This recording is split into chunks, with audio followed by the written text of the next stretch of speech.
Saudi अरब Israel को तस्लीम करने जा रहा है। अगर इसराइल और सऊदी अरब के दरमियान मुआहिदा हो जाता है तो मोहम्मद बिन सलमान का अमेरिका से ये भी मुतालबा होगा कि अगर सऊदी अरब पर कोई भी हमला हो तो अमेरिका उसका दिफा करे। इससे पहले 4 इस्लामी ममालिक इसराइल को तस्लीम कर चुके हैं, लेकिन अगर सऊदी अरब ने भी इसको तस्लीम कर लिया तो पाकिस्तान पर भी एक बहुत बड़ा प्रेशर होगा। कहा जा रहा है कि 2024 के शुरू में सऊदी अरब इसराइल को तस्लीम कर लेगा। उस वक्त पाकिस्तान में एक नई हुकूमत होगी। वो हुकूमत इस सारे मसले पर पोजीशन क्या लेगी, वो तमाम तर तफसीलात आप इस वीडियो में जान सकेंगे। अमेरिका के आशीर्वाद से सऊदी अरब तारीख में वो काम करने जा रहा है जिससे पूरी मुस्लिम दुनिया का नक्शा बदल जाएगा। पिछले 75 सालों से जारी पॉलिसी मुकम्मल तौर पर तब्दील हो जाएगी। सऊदी अरब के वली अहद मोहम्मद बिन सलमान ये सब कुछ करने जा रहे हैं। 2024 के शुरू में ये मुआहिदा तय पाएगा जिसे उन्होंने सर जंग के बाद इनका सबसे बड़ा मुआहिदा करार दिया है। ये एक ऐसा वक्त होगा जब पाकिस्तान में मुमकिना तौर पर नई हुकूमत होगी। ऐसे में पाकिस्तान में बनने वाली नई हुकूमत इस मुआहिदे पर क्या करेगी, ये पाकिस्तान के लिए एक बहुत बड़ा चैलेंज होगा। सऊदी अरब के वली अहद मोहम्मद बिन सलमान ने अमरीकी न्यूज चैनल फॉक्स को इंटरव्यू दिया। इसमें उन्होंने ऐसी बात कही जो आज से पहले अवामी सतह पर उन्होंने कभी नहीं की थी। उन्होंने अपने इस इंटरव्यू में जल्द ही इसराइल को तस्लीम करने का ऐलान किया। मोहम्मद बिन सलमान के मुताबिक सऊदी अरब के इसराइल से मुज़ाकरात चल रहे हैं। दोनों मुल्क हर गुजरते दिन के साथ एक दूसरे के करीब आते जा रहे हैं। पहली बार ऐसा हुआ है कि सऊदी अरब इसराइल को तस्लीम करने के मामले में संजीदा नजर आ रहा है। अगर सऊदी अरब इसराइल को तस्लीम करता है तो फलस्तीनियों का क्या होगा और पाकिस्तान समेत पूरी मुस्लिम उम्मा का क्या रिएक्ट होगा, ये एक बहुत बड़ा सवाल है जो मुस्लिम उम्मा को दरपेश है।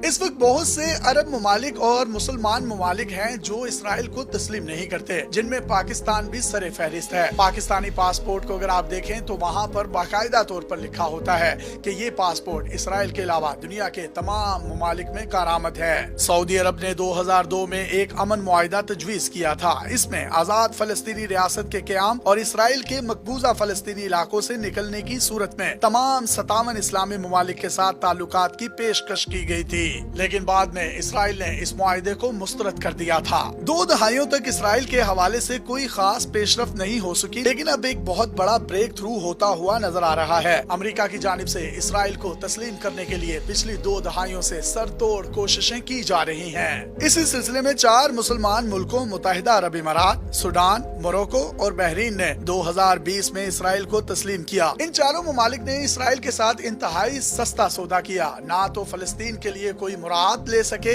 और ना ही उनके हकूक की कोई जंग लड़ सके, बल्कि इन्होंने जदीद हथियार इसराइल से लिए और अमेरिका की खुशनुदी हासिल की।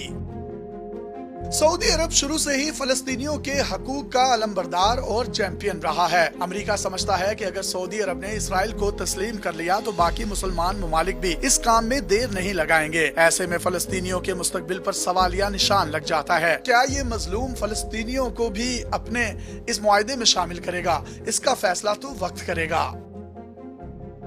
इस हवाले से सऊदी वली अहद मोहम्मद बिन सलमान बहुत पुरअज़म हैं। उन्होंने वाज़ेह किया है कि मुआहिदे में फलस्तीनियों के लिए हकूक बुनियादी चीज हैं। अगर फलस्तीनियों को हकूक मिलते हैं और खित्ते को पुरअमन बनाया जाता है तो वो किसी के साथ भी काम करने को तैयार हैं। वो फलस्तीनियों के लिए अच्छी जिंदगी देखना चाहते हैं। वो फलस्तीन के मसले को सुलझाना चाहते हैं। अब तक मुज़ाकरात की हिकमत अमली अच्छी है। हमें देखना है कि इसका नतीजा क्या निकलेगा। उम्मीद है कि किसी ऐसे नतीजे पर हम पहुँचेंगे जिससे फलस्तीनियों की जिंदगियों को आसान बनाया जा सके। कहा जा रहा है कि मोहम्मद बिन सलमान फलस्तीन के मकबूजा इलाकों की रियासती हैसियत और फलस्तीनियों को अहम मराद देने पर जोर दे रहे हैं। अमेरिकी सदर जो बाइडन भी फलस्तीनियों के हकूक के हामी हैं, लेकिन सबसे बड़ा मसला इसराइल की हुकूमत है। इस वक्त इसराइल पर नेतन्याहू की क़यादत में एक इंतहाई दाएं बाजू की हुकूमत है और इसराइल की इस मौजूदा हुकूमत की तरफ से फलस्तीनियों के हकूक के हवाले से बहुत कम आमादगी जाहिर की जा रही है।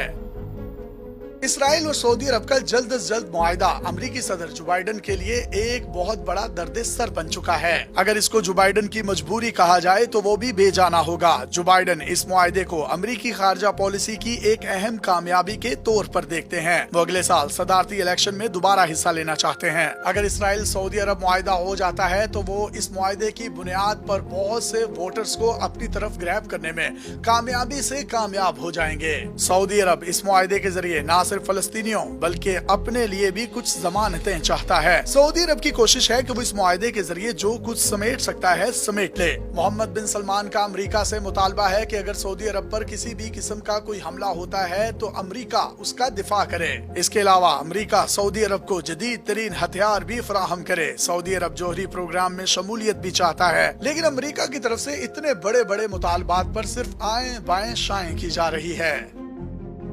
अगर सऊदी अरब और इसराइल के दरमियान ये मुआहिदा कामयाबी से हो जाता है तो इसमें सबसे पहले देखने वाली चीज ये होगी कि इसमें फलस्तीनियों को क्या मिलेगा। क्या उन्हें हकूक मिलेंगे? क्या इसराइल मगरबी किनारे के जेरे कब्जा इलाके वापस कर देगा? क्या फलस्तीन को बतौर रियासत तस्लीम किया जाएगा? जबकि दूसरी जानिब पाकिस्तान की पोजीशन होगी। इसराइल का क़याम 1948 में अमल में आया था, तब से ना तो इसे सऊदी अरब और ना ही पाकिस्तान तस्लीम करते हैं। ऐसे में अगर सऊदी अरब ताल्लुकात कायम करता है तो क्या पाकिस्तान पर दबाव बढ़ नहीं जाएगा? अभी तो ये दबाव सिर्फ अमेरिका की तरफ से पाकिस्तान पर होगा, लेकिन अगर ये मुआहिदा हो गया तो उसके बाद यूएई और सऊदी अरब भी पाकिस्तान पर दबाव डाल सकता है। ऐसे में पाकिस्तान की पोजीशन क्या होगी? अगर 2024 के इब्तदाई दिनों में ये मुआहिदा होता है तो इसी वक्त पाकिस्तान में एक नई हुकूमत बन रही होगी। इलेक्शन कमीशन ऑफ पाकिस्तान ने जनवरी के आखिरी हफ्ते में इलेक्शन करवाने का ऐलान कर दिया है। क्या नई हुकूमत पाकिस्तान के इंतहाई ताकतवर इत्तेहादियों का दबाव बर्दाश्त कर पाएगी? इस हवाले से पाकिस्तान की सियासी जमातों को तैयारी शुरू कर देनी चाहिए ताकि अवाम अंधेरे में ना रहें और पूरी तरह से